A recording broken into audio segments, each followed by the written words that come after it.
എന്താണ് എത്തിക്കൽ ഹാക്കിംഗ് എന്ന് പറഞ്ഞു കഴിഞ്ഞാൽ, നിങ്ങളൊരു എത്തിക്കൽ ഹാക്കിംഗ് ജോബ് അന്വേഷിച്ച് നടക്കുന്നവരാണോ? നിങ്ങളൊരു പ്രോപ്പർ ആയിട്ടുള്ള ഒരു ഗുഡ് ഹാക്കർ ആവാനാണോ നിങ്ങൾ ആഗ്രഹിക്കുന്നത്? അല്ലെങ്കിൽ ഹാക്കിങ്ങിനോട് നിങ്ങൾക്കൊരു പാഷൻസ് ഉണ്ടോ? അത് +2 കഴിഞ്ഞവരാവാം, ഡിഗ്രി കഴിഞ്ഞവരാവാം, എഞ്ചിനീയറിംഗ് കഴിഞ്ഞവരാവാം, ഏത് ഡിപ്പാർട്ട്മെന്റ് കഴിഞ്ഞവരാവാം. ഇങ്ങനെയുള്ളവർക്ക് ഒരു എത്തിക്കൽ ഹാക്കിംഗ് ജോബിനോട് ഒരു ഇൻട്രസ്റ്റ് ഉണ്ടെങ്കിൽ, അതിനോടൊരു പാഷൻസ് ഉണ്ടെങ്കിൽ എത്തിക്കൽ ഹാക്കിംഗ് ജോബ് നിങ്ങൾക്ക് ഓൾറെഡി ചൂസ് ചെയ്യാവുന്നതാണ്. ഒരു എത്തിക്കൽ ഹാക്കർ എന്ന് പറയുമ്പോഴത്തേക്കും ഒബ്വിയസ്ലി ഇപ്പം ഞാനൊരു കഥയുടെ രൂപത്തിൽ, ഒരു സ്റ്റോറിയുടെ രൂപത്തിൽ ഞാൻ പറയാം. അതായത് നിങ്ങൾ താമസിക്കുന്ന നിങ്ങളുടെ വീടിന് ചുറ്റിനും ഒരു മതിൽക്കെട്ടുണ്ട്. ദാറ്റ് മീൻസ് ഒരു വാൾസ് ഉണ്ട്. സോ നിങ്ങളുടെ വീട്ടിൽ ഒരു ഇമ്പോർട്ടന്റ് ആയിട്ടുള്ള ഒരു ഫംഗ്ഷൻ നടക്കുന്ന സമയത്ത് നിങ്ങളുടെ ഫ്രണ്ട് ആയിട്ടുള്ള ഒരാൾ വന്ന് നിങ്ങളോട് പറയാണ്, സോ എന്തെങ്കിലും വീടൊക്കെ നല്ല അതിമനോഹരമായിട്ടുണ്ട്, വീടിന് ചുറ്റുമുള്ള വാൾസ് എന്ന് പറയുന്നത് അതിലും ഉപരി നല്ലൊരു അതിമനോഹരമായിട്ടുണ്ട്. പക്ഷെ ഒരു കാര്യം ശ്രദ്ധിച്ചായിരുന്നു, ആ വീടിന്റെ മതിലിനോട് ചേർന്ന് നിൽക്കുന്ന ഒരു മരമുണ്ട്. ആ മരം അവിടുന്ന് വെട്ടിക്കളയുന്നത് നല്ലതാണ്. നിങ്ങളോട് വന്ന് പറയുന്നവരാരാണോ അവരാണ് എത്തിക്കൽ ഹാക്കർ എന്ന് പറഞ്ഞു കഴിഞ്ഞാൽ. ഇവിടെ 2 രീതിയിലുള്ള ഹാക്കർമാരുണ്ട്. വൈറ്റ് ഹാക്കറും ഉണ്ട്, അതുപോലെ തന്നെ ബ്ലാക്ക് ഹാറ്റ് ഹാക്കർ ഉണ്ട്. ബ്ലാക്ക് ഹാറ്റ് ഹാക്കർ എന്ന് പറയുന്നത് തനി കള്ളന്മാർ തന്നെയാണ്.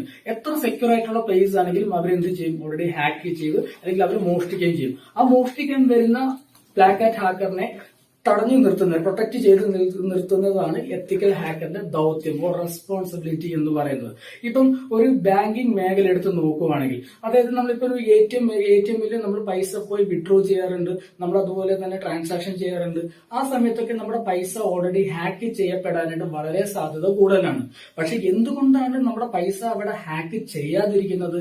അതത് ബാങ്കിന് വേണ്ടി വർക്ക് ചെയ്യുന്ന എത്തിക്കൽ ഹാക്കേഴ്സ് ഉള്ളത് കൊണ്ടാണ്. ഇനിയിപ്പം നിങ്ങൾക്ക് കുറച്ചും കൂടി മനസ്സിലാവണമെങ്കിൽ വേറൊരു എക്സാമ്പിൾ എടുത്ത് നോക്കിക്കഴിഞ്ഞാൽ, ഒരു ICIC ബാങ്കിൽ നിങ്ങൾ ഒരു എത്തിക്കൽ ഹാക്കറായിട്ട് ഇരുന്ന് ഓൾറെഡി വർക്ക് ചെയ്യാണ്.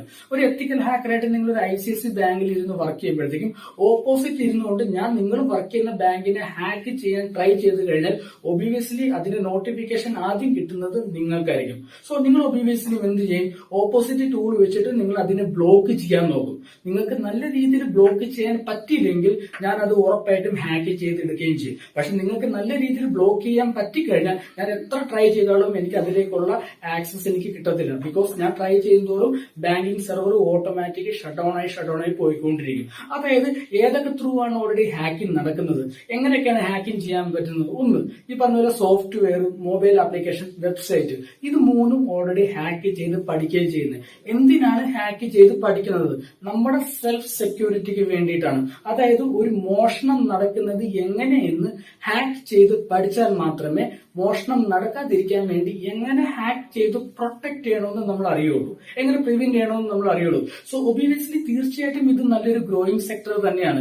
ഇപ്പം SBI ബാങ്ക് ഒക്കെ അപേക്ഷിച്ച് നോക്കുവാണെങ്കിൽ SBI ബാങ്കിലൊക്കെ ധാരാളം എത്തിക്കൽ ഹാക്കേഴ്സിനെ ഇപ്പോൾ ഓൾറെഡി തേടി നടക്കുകയും ചെയ്യുന്നത്. അതായത് നമ്മുടെ ഇപ്പൊ ഗവൺമെന്റ് ജോബൊക്കെ കിട്ടാനായിട്ട് ഒരുപാട് കോമ്പറ്റീഷൻസ് ഉണ്ട് അല്ലെ? പക്ഷെ ഇങ്ങനത്തെ സ്പെഷ്യലിസ്റ്റ് ഗവൺമെന്റ് ജോബുകൾ, അതിലേക്ക് റിക്രൂട്ട്മെന്റ് കിട്ടാൻ എന്ന് പറഞ്ഞു കഴിഞ്ഞാൽ വളരെ ഈസി ആയിട്ടുള്ള ഒരു കാര്യമാണ്.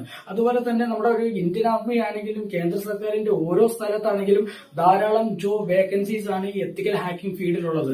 ഇന്ന് ഒരു എത്തിക്കൽ ഹാക്കറിന്റെ ഒരു ജോബ് സാലറി എന്ന് പറഞ്ഞു കഴിഞ്ഞാൽ നമ്മൾ വിചാരിക്കുന്നതിലും നല്ലൊരു സാലറിയാണ് വരുന്നത്. കാരണം സ്റ്റാർട്ടിംഗ് 30,000 to 45,000 ഈ ഒരു ഫീൽഡിൽ ഓൾറെഡി ലഭിക്കുന്നുണ്ട്. നിങ്ങൾക്ക് ഇതിനോടൊരു പാഷൻസ് ഉണ്ടെങ്കിൽ, നിങ്ങളൊരു നല്ലൊരു ഗുഡ് എത്തിക്കൽ ഹാക്കർ ആവാൻ നിങ്ങൾ ആഗ്രഹിക്കുന്നുണ്ടെങ്കിൽ, നിങ്ങൾക്ക് റൈറ്റ് ആയിട്ട് ചൂസ് ചെയ്യാവുന്ന ഒരു ജോബാണ് എത്തിക്കൽ ഹാക്കർ എന്ന് പറഞ്ഞു കഴിഞ്ഞാൽ. ഒബ്വിയസ്ലി നിങ്ങളുടെ സ്റ്റഡീസ് കഴിഞ്ഞാൽ നിങ്ങൾക്ക് ഒരു ഹാക്കിംഗ് ജോബ് ഓൾറെഡി തന്നു കഴിഞ്ഞാൽ നിങ്ങൾക്ക് ഓൾറെഡി ചെയ്യാനായിട്ട് അറിയില്ല. ബിക്കോസ് എങ്ങനെ ഹാക്കിംഗ് ചെയ്യണമെന്ന് നിങ്ങൾ ഓൾറെഡി അറിഞ്ഞിരിക്കണം. ഹാക്കിംഗ് ചെയ്യാൻ അറിയാമെങ്കിൽ മാത്രമേ നമുക്ക് അത് ഓൾറെഡി ചൂസ് ചെയ്തെടുക്കാനായിട്ട് പറ്റത്തുള്ളൂ. സോ ഒരു ഹാക്കിംഗ് ജോബ് പ്രോപ്പറായിട്ട് ആഗ്രഹിക്കുന്നവരുണ്ടെങ്കിൽ ഹാക്കിംഗ് ജോബ് നിങ്ങൾക്ക് ഓൾറെഡി ഇത് ചൂസ് ചെയ്തെടുക്കാവുന്നതാണ്.